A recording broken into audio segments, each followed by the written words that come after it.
ఆంధ్రప్రదేశ్ రాష్ట్ర జీవనాడి అయిన పోలవరం ప్రాజెక్టు ఎత్తు తగ్గించడం ద్వారా ప్రాజెక్టులో జీవం తీసేశారని పోలవరం ప్రాజెక్టు నిర్మాణ నిర్వాసితుల అధ్యయన Congress committee chairman Martin Luther విమర్శించారు. జిల్లా కాంగ్రెస్ కార్యాలయంలో ఆదివారం ఆయన అధ్యయన కమిటీ సభ్యుడు టీకే విశ్వేశ్వర్ రెడ్డితో కలిసి మీడియాతో మాట్లాడారు.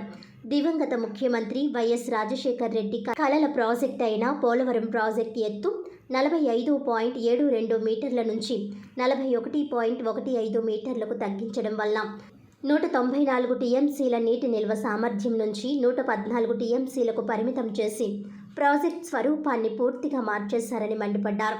22 లక్షల ఎకరాల పాత ఆయకట్టు స్థిరీకరణకు 8 లక్షల ఎకరాల కొత్త ఆయకట్టుకు సాగునీరు అందించే మహానేత వైఎస్ఆర్ నిర్దేశిత లక్ష్యాన్ని నీరుగార్చే కుట్రలు చేస్తున్నారని కూటమి ప్రభుత్వంపై ధ్వజమెత్తారు. 45.72 మీటర్ల ఎత్తులో ప్రాజెక్టు కట్టి రాష్ట్రాన్ని సస్యశ్యామలం చేయాలని అనుకుంటే 41.15 మీటర్ల ఎత్తుకు కుదించి పోలవరంను మినీ రిజర్వాయర్గా మార్చుతున్నారని మార్టిన్ లూథర్ విమర్శించారు. దీనివల్ల నీటి నిల్వకు తప్ప ఎందుకు పనికిరాని ప్రాజెక్టుగా మారుతుందని ఆవేదన వ్యక్తం చేశారు. 41.15 మీటర్ల ఎత్తుకి 30.436 కోట్ల రూపాయల బడ్జెట్ అంచనాలను కేంద్రం ఆమోద ముద్ర వేస్తే 45.72 మీటర్ల ఎత్తులో కట్టి తీరతామని అసెంబ్లీ వేదికగా చెప్తున్నవి అవాస్తవాలు కావా అని మార్టిన్ లూథర్ ప్రశ్నించారు. నిర్వాసితులకు ఇంతవరకు ఆర్ఆర్ ప్యాకేజీ 20% కూడా అందలేదని విమర్శించారు.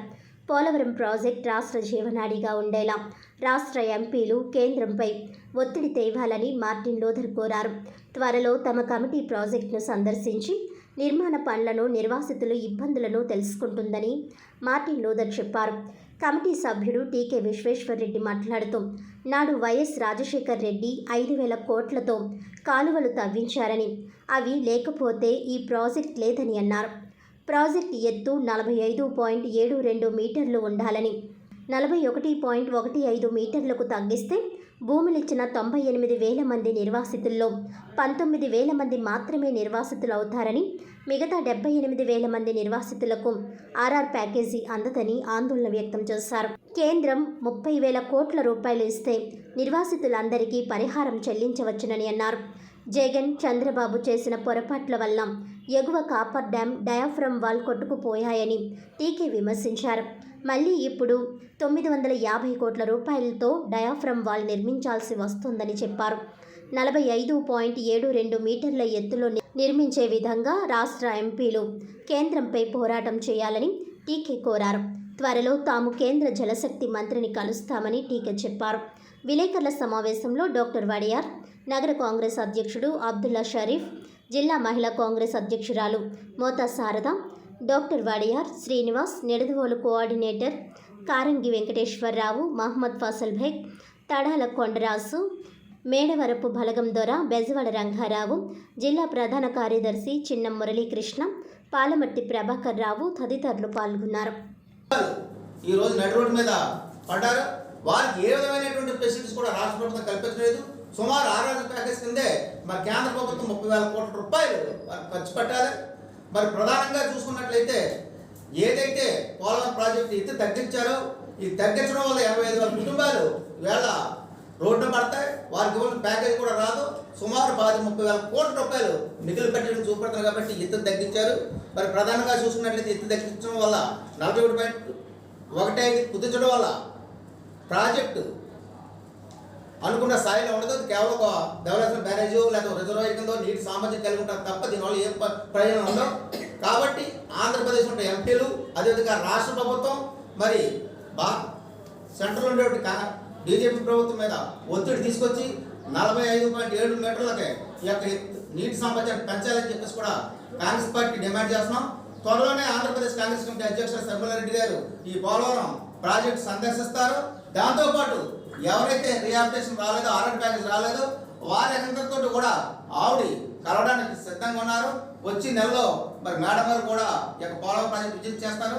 కాబట్టి తక్షణం రాష్ట్ర ప్రభుత్వం అదేవిధంగా కేంద్ర ప్రభుత్వం ఏదైతే రాజశేఖర్ రెడ్డి కళ్ళకన్నటువంటి పోలవరం ప్రాజెక్టుని మరి తక్షణం త్వరగా పూర్తి చేయాలని చెప్తున్నాను. ఎందుకంటే ఇప్పటికే 20 సంవత్సరాలు అయిపోయింది. మళ్ళీ మన 2019కి నేను కంప్లీట్ చేస్తాను చంద్రబాబు నాయుడు గారు అన్నారు. మళ్ళీ 2026 అంటున్నారు. రేపు మళ్ళీ బ్లడ్ సెక్షన్ మళ్ళీ పోతే ఎప్పుడు అవుతుందో తెలియదు. కానీ దీన్ని త్వరగా కంప్లీట్ చేసే ముందు ఏదైతే నిర్వాసితులు ఉన్నారో వారికి తక్షణం ముందు వారికి ఇవ్వాల్సిన ఆరోగ్య ప్యాకేజ్ చెల్లించి ప్రాజెక్ట్ని తయారు చేయవలసిందిగా కోరుతున్నాం. ప్రాజెక్ట్ అనేది రాజశేఖర రెడ్డి గారి యొక్క కళ. పోలవరం ప్రాజెక్టు కనుక నిర్మాణం జరిగితే అటు స్టీల్ ప్లాంటు, అలాగే అక్కడ ఉన్న వైజాగ్లో ఉన్న ఇండస్ట్రీస్ అటన్నిటికీ కూడా త్రాగునీరు సాగునీరు కూడా అందే పరిస్థితి ఉంది. అలాగే ఇటు కృష్ణానదిలోకి మన పోలవరం నుంచి నీళ్లు తీసుకెళ్తే అక్కడ ల్యాండ్స్ కానివ్వండి, అలాగే అక్కడి నుంచి కృష్ణానది నుంచి కడప వరకు కూడా ఏదైతే ల్యాండ్స్ ఉన్నాయో వాటికి స్థిరీకరణకి కూడా ఉపయోగపడతాయి. దగ్గర స్థిరీకరణ అయితే కొత్తగా వాటర్ ఇచ్చేది అయితే 30 లక్షల ఎకరాలకే ఈ ప్రాజెక్టు వల్ల లబ్ధి చేకూరుతుందని చెప్పి రాజశేఖర రెడ్డి గారు ఎంతో శ్రమకూర్చి ఆ రోజుల్లోనే మరి 5,00,000 కోట్లతోటి అటువైపు ఇటువైపు కూడా ల్యాండ్ అంతా కూడా ఎక్వైర్ చేసి కాలువలు తవ్వడం జరిగింది. రాజశేఖర రెడ్డి గారు ఆ రోజుల్లో కాలువలు తవ్వారు కాబట్టి ఈవేళ మనం పోలవరం గురించి మాట్లాడుకుంటాం. అసలు కాలువలే తవ్వకపోతే ఈరోజు పోలవరం అనేది ఎవడో మాట్లాడే ప్రసక్తి ఉండదు. ఎందుకంటే ఆ రోజుల్లో ఎకరం 50,000 ఉంటే రాజశేఖర రెడ్డి గారు ₹1,00,000 ఇచ్చి ల్యాండ్ ఎక్వైర్ చేసి కాలువలు తవ్వడం జరిగింది. ఈవేళ 40 లక్షలు 50 లక్షలు ఉంది ఎకరం. 40 లక్షలు 50 లక్షలు పెట్టి ల్యాండ్ ఎక్వైర్ చేసి అందులోనూ ల్యాండ్ ఎక్విజిషన్ యాక్ట్ 2013 వచ్చిన తర్వాత ల్యాండ్ వాల్యూ మీద 3 times ఇవ్వాలి. అంటే ఆ రేట్లో ల్యాండ్ ఎక్వైర్ చేసి కాలువలు తవ్వడం అనేది ఇంపాసిబుల్, జరగదు. కేవలం రాజశేఖర రెడ్డి గారు ఆ వేళ కాలువలు తవ్వి పర్మిషన్స్ అన్నీ కూడా తీసుకున్నారు కాబట్టి ఈవేళ మనం పోలవరం గురించి మాట్లాడుతున్నాం. ఇక పోలవరం విషయానికి వచ్చినట్లయితే పోలవరం ప్రాజెక్టు కట్టడానికి మెయిన్ స్ట్రీమ్లో యాక్చువల్గా అక్కడ సిల్వే డ్యామ్ కట్టాలి. కానీ అక్కడ కట్టడానికి సాయిల్ కరెక్ట్గా లేదు, అక్కడ కడితే డ్యామ్కి ప్రమాదం అని చెప్పి దాన్ని నీటిని మళ్లించి ఇటువైపు మన కొవ్వూరు వైపు ఈ పోలవరం డ్యామ్ అవి సిల్వే కట్టడం జరిగింది. ఆల్రెడీ సిల్వే కట్టారు, అయిపోయింది. కానీ అవతల వైపు నుంచి వాటర్ అవతల వైపుకి డైవర్ట్ అవ్వాలంటే అక్కడ ఒక డయాఫ్రమ్ వాల్ కట్టాలి. ఆ డయాఫ్రమ్ వాల్నే చంద్రబాబు నాయుడు జగన్మోహన్ రెడ్డి కలిసి మొత్తం నాశనం చేశారు. డయాఫ్రమ్ వాల్ కట్టిన ముందే upper coffer dam lower coffer dam కట్టాలి. అప్పర్ కాపర్ డ్యామ్ నుంచి వాటర్ డయాఫ్రమ్ వాల్కి రాకుండా, అలాగే కింద ఉన్నటువంటి సీవేజ్ వాటర్ ధవళేశ్వరం నుంచి వచ్చే వాటర్ మళ్ళీ డయాఫ్రమ్ వాల్కి టచ్ అవ్వకుండా ఉండేలాగా upper coffer dams lower copper dam కట్టాలి.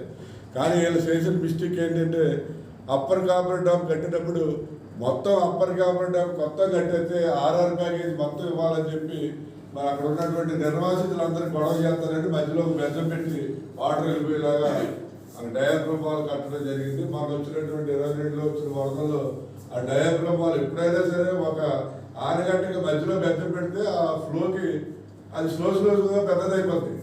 ఈ డయాఫ్రమ్ వాల్ కూడా అలా అయింది. వచ్చినటువంటి వరదలకి డయాఫ్రమ్ వాల్ కొట్టిపోయింది, అలాగే అప్పర్ కాపర్ డ్యామ్ అది కూడా కొట్టిపోయి మొత్తం పోయింది. సరే ఇప్పుడు జగన్ గారు ఈ విషయాలు ఏమీ కూడా పట్టించుకోలేదు.